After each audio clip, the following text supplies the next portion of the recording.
Hello everyone. So we are discussing the back exercise questions of the chapter Coordination Compounds, and today we will discuss question number 27. So the question is, discuss briefly giving an example in each case the role of coordination compounds in first part is biological systems, second is medicinal chemistry, third is analytical chemistry and fourth in extraction and metallurgy of metals. तो आपको क्या करना है बेटा, इन अलग अलग fields में बताना है role of coordination compounds by giving some examples, right? So let's start with the first part. First part क्या है बेटा? In biological systems. तो हमें बहुत अच्छे से पता है बेटा, जो हमारी बॉडी में हीमोग्लोबिन होता है वो कॉम्प्लेक्स है Fe2+ आयंस का, राइट? फोटोसिंथेसिस के लिए जो पिगमेंट रिस्पॉन्सिबल है इन प्लांट्स, क्लोरोफिल, वो एक कॉम्प्लेक्स है Mg2+ आयंस का. विटामिन B12 बहुत इंपॉर्टेंट है हमारी बॉडी के लिए, which is cyanocobalamin, which is the antipernicious anaemia factor, is a complex of cobalt. तो ये ऐसे कॉम्प्लेक्सेस हैं जो हमारी बॉडी के लिए, जो लाइफ के लिए इंपॉर्टेंट है, और वो सारे के सारे क्या है बेटा? कोऑर्डिनेशन कॉम्प्लेक्सेस है. तो यहाँ पर फर्स्ट पॉइंट देखेंगे, hemoglobin, the red pigment of blood which acts as oxygen carrier, is a complex of Fe2+ ions. The pigment responsible for photosynthesis, chlorophyll, is a complex of Mg2+.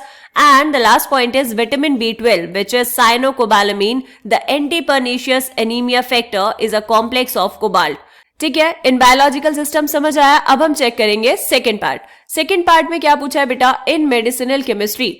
Medicinal field में coordination compounds कैसे important है हमारे लिए? ये है complex platinum NH3/Cl2. इसकी जो cis form होती है बेटा, वो इंपॉर्टेंट है for the treatment of cancer. EDTA complex जो होता है कैल्शियम का, उसको यूज किया जाता है for the treatment of lead poisoning. और थर्ड पॉइंट देखो, excess of copper and iron जो प्रेजेंट होते हैं एनिमल सिस्टम में, उनको हम कैसे रिमूव करते हैं बेटा? उनको हम रिमूव करते हैं by using the chelating ligands. कौन कौन से लिगेंड्स हैं?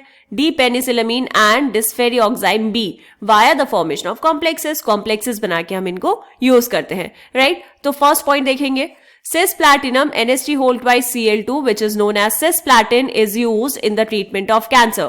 Second point, EDTA complex of calcium is used in the treatment of lead poisoning. Last point is, the excess of copper and iron present in animal system are removed by the chelating ligands D-penicillamine and disferrioxime B via the formation of complexes. Medicinal field में बात कर ली हमने. अब हम बात करते हैं analytical chemistry के फील्ड में. So the third part is in analytical chemistry. यहां पे देखो बेटा, फर्स्ट पॉइंट क्या है आपके पास? Detection of Cu2+ is based on the formation of blue tetrammine copper 2 ion.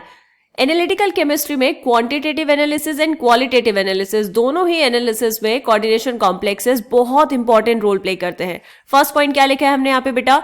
Detection of Cu2+ ion. Cu2+ ions का डिटेक्शन बेस है इस कॉम्प्लेक्स पे जो फॉर्म होता है with the solution of ammonia, right? Cu2+ है यहाँ पर, अमोनिया सॉल्यूशन लिया है आपने, तो आपके पास जो कॉम्प्लेक्स बनता है ये कौन से कलर का होता है बेटा? ये होता है डीप ब्लू कलर का कॉम्प्लेक्स, ठीक है? एंड सेकेंड पॉइंट क्या लिखा है हमने यहाँ पर?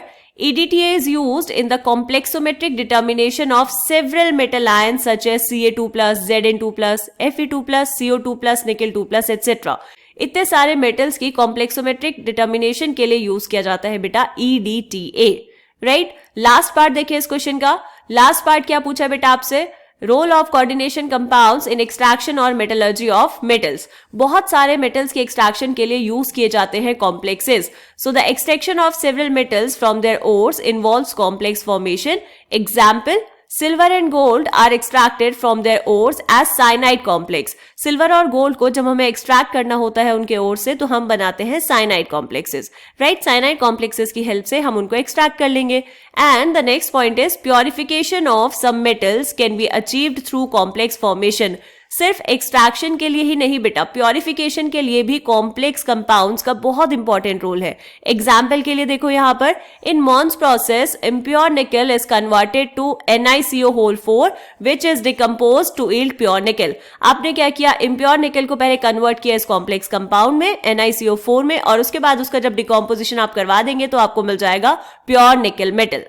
क्लियर? तो यहां पर ये हमने देखे कुछ एग्जाम्पल्स, कुछ रोल्स कोऑर्डिनेशन कंपाउंड्स के हमारी डेली लाइफ में. मिलते हैं नेक्स्ट क्वेश्चन में, तब तक के लिए बाय बाय.